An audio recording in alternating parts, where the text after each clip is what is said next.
戸川日本庭園研究室の戸川です。庭木の手入れ動画解説後編です。今回は秋の手入れ透かしですね、それを紹介したいと思います。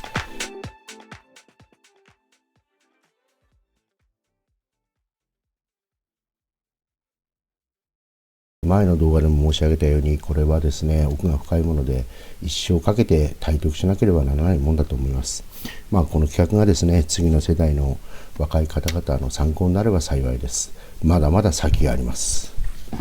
それでは解説いたします。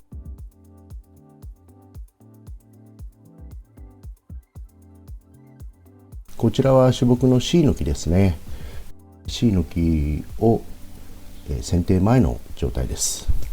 手入れ前です。こちらはですね、2年前、枝先をさばいている動画なんですが、こちらの木はですね、だいたい2年または3年に1度枝先を細かくさばきます。昔はですね、もう常に枝先を細かくやっていたんですが、どうしてもやはりやりすぎると傷むんですね。ですので、いろいろね、予算の関係だとか、時間の関係もありますので、ここは2年3年に1回枝先を細かくさばいているところです。で、ある面やはりね、葉っぱを減らしますと成長止まりますんでね、そういったような内容です。初めの頃はですね、なかなかね、この枝の構成が分からなくて、どうやってやったらいいのかなということでね、いろんな方から話を聞いたんですが、最終的にはですね、やっぱり木に効くのが一番正確だったなというふうに思っています。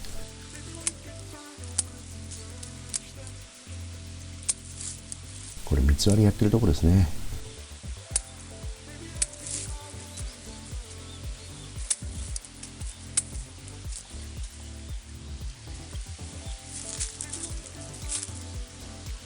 外に構成しているところです。で、こちらはですね、今年です。秋、全体的に手入れをしました。そんなにね、細かくやったわけではなくてですね、胴吹きを取ったり、ちょっと枝先ですね、軽く枝抜きをしまして、途中から出た枝は外目で、下から出たものが外にきれいに広がるように構成してあります。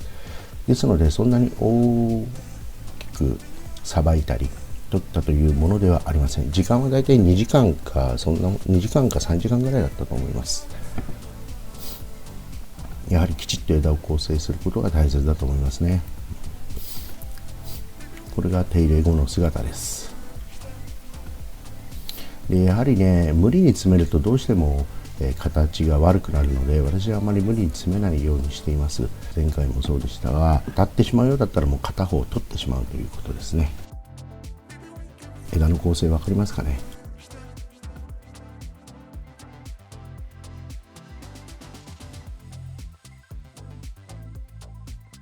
で、やはりこの幹ですね、幹と枝をきれいに見せることが大事だと思います。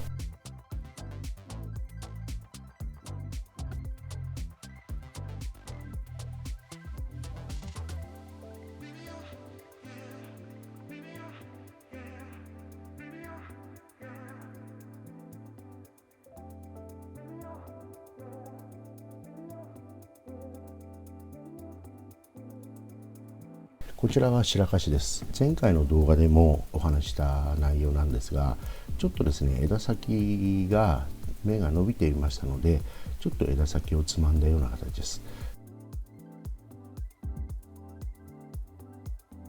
大きい枝を何本か払っております。で、やはりね、ちょっと最近なんて言いますかね、日当たりが良すぎるんですかね、ちょっとね、元気がない場所もありましたね。これはこちら枝ですね、大きく抜くこともやはり大事だと思います。で、私はね、やはり輪郭をあまり整えないような、そういう手入れなんですね。将来的にですね、整えなくとも輪郭は整うんですね。ですので、無理にその形をつけないようにしてます。若い時はですね、常にその形にこだわってまして、外ですね、外回りの形を重視しておりましたが、やはりね、やってるうちにだんだん周りって整ってくるんですよね。ですので、あまり木の形にはこだわらずに枝の構成を重視しております。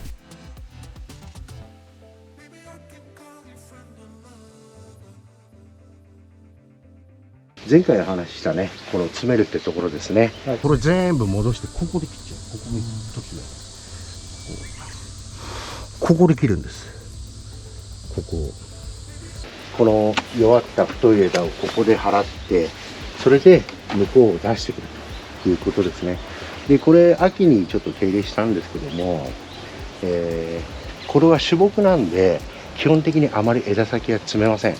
で、外に広げて、ちょっと木を弱らせて成長を止めてるという感じですね。で、将来的にこれも下げてくる。そういうような方法です。で、枝の構成の仕方なんですけども、基本的にこれはですね、切り深ししたもんなんですね。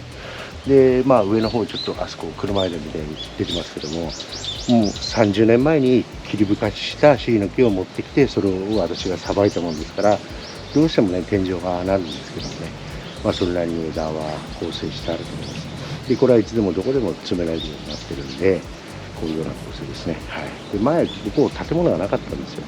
いい景色だったんですけども、もうしょうがないです。建物ができちゃったんで、そういうことですね。はい。で、次に白樫なんですけども、前回お話しした内容の、最初ここからお話ししたんですよね。これを詰める、それを詰めるっていう。ちょっと逆光で大丈夫ですか？ここを詰めてありますよね。で、これを次の段階でここっていう話をしました。で、ここを詰めまして、全体的に枝先を詰めてあります。で、中の芽に力を入れさせるために、外を少しね、葉っぱを少なくして、こっちに養分を生かせるようにしています。で、基本的な植木の手入れってなんでこれ、植木の手入れ、庭木の手入れっていうのは基本は全部一緒なんですよ。何にもしないと外に広がっていって、中が蒸れてくるんですね。蒸れるっていうのは枯れてくる。なので、中に光を当てて、中に芽を出させる。中から出た芽に力をつけさせるために、外を弱らせて、中に力を入れさせる。それの繰り返しです。ですから、この手法はね、代替手法って言って、どんどん変えていくという形ですね。全体的にね、形を整えるものがいいっていう考え方もありますが、私はね、そのやり方はしません。なぜかっていうと、太い枝、細い枝、輪郭を整えると必ず太い枝のところで炎症を起こすんです。ですので、形を整えるということはしませんね。これがやっぱり自然の形だと思うんですね。ですからそういう手法です。はい。代替するっていうことで、はい、その太い枝の葉っぱを取って、弱らせて、細い枝に養分をいくようにするってことですよね。はい、そうですね。この場合だったら、これにたくさん養分を生かせたいので、逆枝の立ち枝だけ取ってますけど、葉っぱいっぱいついてますよね。これは葉っぱ少ないですよね。で、その代替のタイミングっていうか、例えばこれは太いですよね。いずれこっちに代替するということなんですけど、そのタイミングっていうか、その辺の目利きってのはあるんですか？それはね、大体勢いで分かります。ちょっとね、この先がね、前回あそこで説明したように、先がちょっと弱ったなという時に戻しますね。はい。ちょっと初歩的な質問で大変申し訳ないんですけど、さっき勢いがあるとか、弱ってるっていうのが、多分ちょっと分からない人は分からないと思うんですよ。これはね、分からないですよ。これ口で言っても分からないです。もうその人の目がないとダメ。なんで、木が元気だとか弱ってるとか、枝先が傷んでるとかっていうのは、これはね、いくら説明したって分かんない人には分かんないです。やっぱりそれは毎日観察すれば分かるようになります。誰でも分かります。ですので、大事なのは前も話しましたけど、毎日観察するんですよ。そうすると分かるんで、それがまず分かるようになるためには自分で見てそれを見極めないとダメですね。これはもう無理です。それは本に書いても絶対無理だし、口で言っても。こちらはね、フルッパが自然に落ちる手入れ方法ですね。で、気候づかし、宮間づかしだとかいろんな手入れの方法あります。インスタグラムでも話しましたけども、先をあんまり詰めるとフルッパって落ちないんですよ。ですので、あまり先を詰めずにフルッパを落とすような、そういう手入れの仕方ですね。こちらはですね、2日目の朝です。手入れ前ですね。左がシイの木、右がアラカシです。やはりこの下からよく見ましてね、枝をよく観察することがまず大事ですよね。なかなかね、上から見てると枝ってよくわからないんですが、下から見るとよく枝がわかるので、下から見るように心がけてます。で、こちらはですね、大きく荒づかしと言いますけどね、大きく枝を取っているようです。こちらの荒かしもですね、中から芽がさせまして、ノコギリでだいたい大きく取りますね。で、よくね、若い自分に掃除しろって言われるんですが、やはりね、掃除は私は重要だと思うんですね。で、掃除することによってですね、払った枝が分かりますよね。小さい枝がたくさん落ちてるよりも、やはり大きな枝ですね。そういったものが、多く落ちてる方は仕事が上手だなというふうに思いましたね。で、全体的にですね、大きく抜きまして、ちょっと飛び出ているようなところだけ、戻しているところです。またさっきの手入れとは違いますね。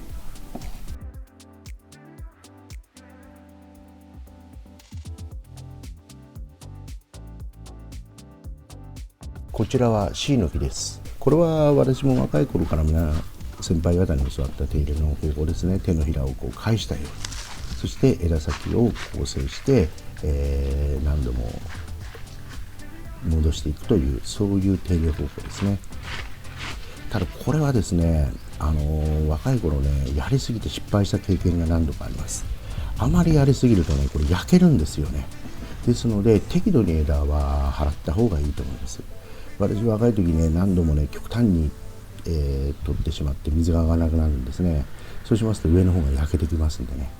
で、こちらロープかけてますけども、ロープはで枝が折れないように強度を上げているところですね。正面が荒かしです。で、手前の登っている木がシイの木です。手入れの方法が違うのは分かりますかね。荒かしはどちらかというとこう扇状というかね、放射状になってますけど、こちらは枝を立ち枝を払って手のひらを返したような構成にしてますね。シイの木です。これはもう本当に太い枝先やったんです。太い大きい枝だけを全部落としてきたんですね。で、動画が上がるから分かるようにしてるんですけども、基本的にですね、株立ちっていうのは中に光を当てさせて、中から芽を出させて外に広げていって、そして太いやつを払って細いやつで構成するという、そういう考え方ですね。ですので、動画を上げれば分かると思うんですけど、こうやって太いところ大きく取ってますね。で、あと毎回やってるね、これ詰め方のパフォーマンスなんですけども、例えばこれなんかもそうですよ。どこでどうやって詰めてるか分かんないんですけど、例えばこの間取ってみようって言ったら、こう挟んで、でちょっとこれが出てるなと思ったら、こっちだ、こう挟んで。で、要はどういうことかっていうと、どこをどうやってやったか分かんないように構成することが私は大事だと思うんですね。じゃあとにかくブツブツ切っちゃうと、ここ切ったんだなって分かりますけど、どんな手入れをしても枝を構成してあれば詰めた時に分からないんです。ですから木の形は木が作るってことですね。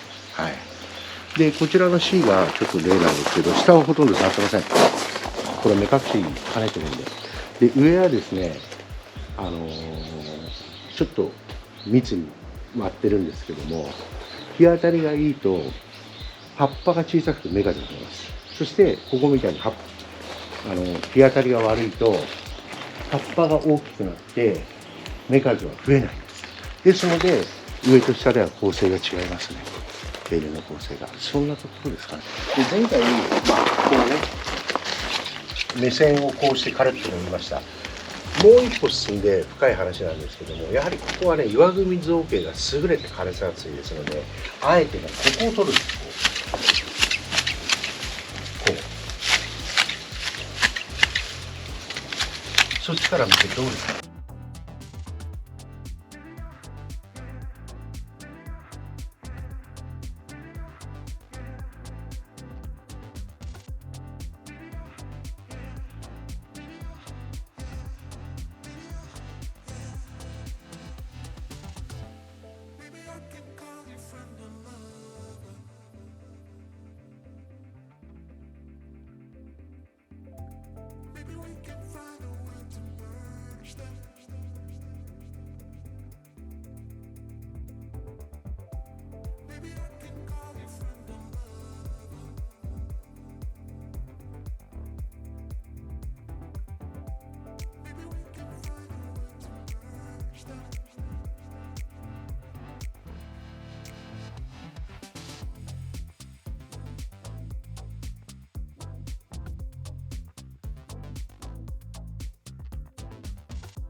これは表側です。3日目ですね。手入れ前の状況です。ミチコレンゲ、金木犀、大好きですね。一番左側は秋ニレですけども、手入れ前です。これは金木犀の枝の状況ですね。中の状態です。でこちらもですね、だいたい 2,3 年に1回、2年に1回ですかね、枝は細かくさばいています。今回さばいているところを、紹介しますね。金木犀、基本的にはね刈り込むんですけども、私はねやはり全部枝は自然に構成した方がいいと思ってますので、今回はこれ細かくさばいてます。で成長が止まりますので、それを目的としています。取られてることを意識してるんですがね、ちょっとねハサミのさばき方がぎこちないですね。自分でやってるんでね、しょうがないんですけどもね。はい。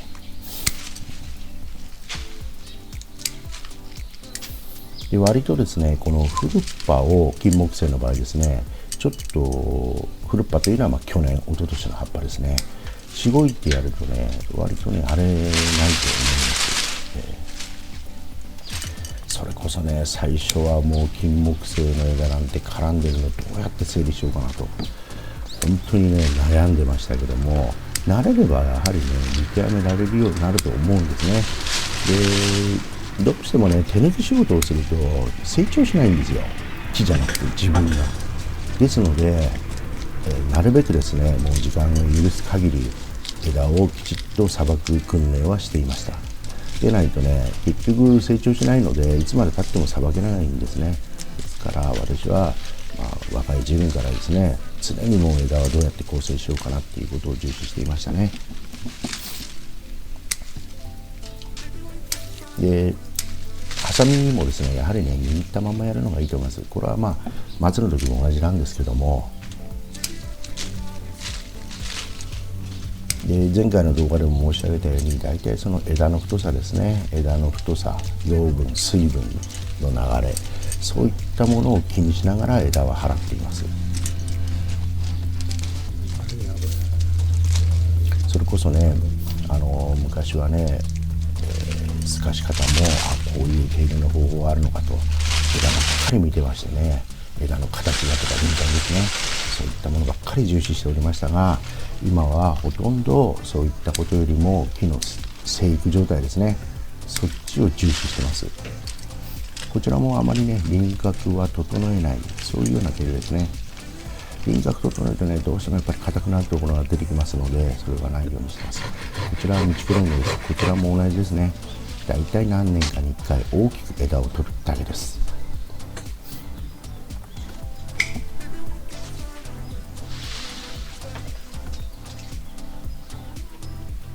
で全体的につけたところですね。この後また対岸のように解説する動画がありますので、そちらを参考にしていただければと思います。玄関側に来たんですけれども、これは前回とはちょっとお見せしなかった植木なんですよ。